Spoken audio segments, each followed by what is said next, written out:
இந்த உலகத்தில் சில காயங்களுக்கு மருந்தே இருக்காது. அதை மறக்க முயற்சிக்கலாம்.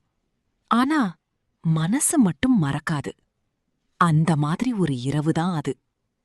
வெளியே கனமழை, வீட்டுக்குள் இருள்.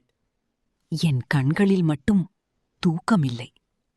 எல்லாரும் சொல்வாங்க, கஷ்டம் வந்தா தைரியமா இருன்னு.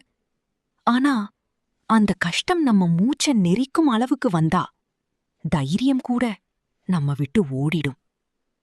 அந்த இரவு நான் ரொம்ப அழுதேன். யாரிடமும் சொல்ல முடியாத வலி என்னோட உள்ளத்தையே மெதுவா உடைத்துக்கிட்டு இருந்தது. நான் நம்பியவர்கள் விலகினார்கள். நான் நேசித்தவர்கள் புரிந்து கொள்ளவில்லை. நான் ஆசைப்பட்ட வாழ்க்கை என் கைகளிலிருந்து மெதுவா நழுவி போய்கிட்டு இருந்தது. அப்போதான் நான் என்ன தப்பு செய்தேன்? என்னுடைய வாழ்க்கை ஏன் இப்படி ஆயிடுச்சு? இந்த கேள்விகளெல்லாம் என் உள்ளத்தை கிழிச்சுக்கிட்டு இருந்தது. கோவிலுக்குள் நுழைந்தபோது அங்க யாரும் இல்ல. ஒரு சிறிய மணிச்சத்தம், சில தீபங்களின் ஒளி மற்றும் அமைதி. அந்த அமைதிக்குள் நான் சிவன் முன் அமர்ந்தேன். முதலில் வார்த்தைகளே வரவில்லை, கண்ணீர் மட்டும் வந்தது.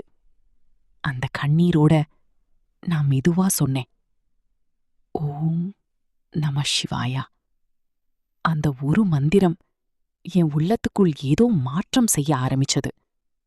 நான் மீண்டும் சொன்னேன், ஓம் நம சிவாயா.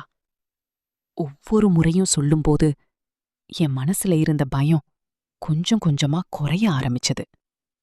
நான் சிவனை பார்த்து கேட்டேன், எனக்கு பெரிய செல்வம் வேண்டாம், பெரிய வாழ்க்கை வேண்டாம். என்ன புரிஞ்சுக்க ஒருத்தர் இருந்தா போதும். கொஞ்சம் நிம்மதி மட்டும் தாருங்கள். அந்த நேரம் கோவிலில் இருந்த தீபம் காற்றில் மெதுவா அசைந்தது. அது சாதாரண காற்றா அல்லது சிவன் பதிலா எனக்கு தெரியவில்லை. ஆனா பல நாட்களுக்கு பிறகு அந்த இரவு என் மனசு கொஞ்சம் லேசா இருந்தது. சில நேரங்களில் கடவுள் நம்மோட பேச மாட்டார்.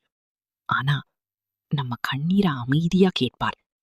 நம்ம உடைந்து போகும் நொடிகளில் நம்ம பக்கத்துல அமைதியா. இந்த காணொளி உங்களுக்கு பிடிச்சிருந்துச்சுன்னா என்னோட வீடியோவை லைக் பண்ணி என் சேனலை சப்ஸ்கிரைப் பண்ணுங்க. நன்றி.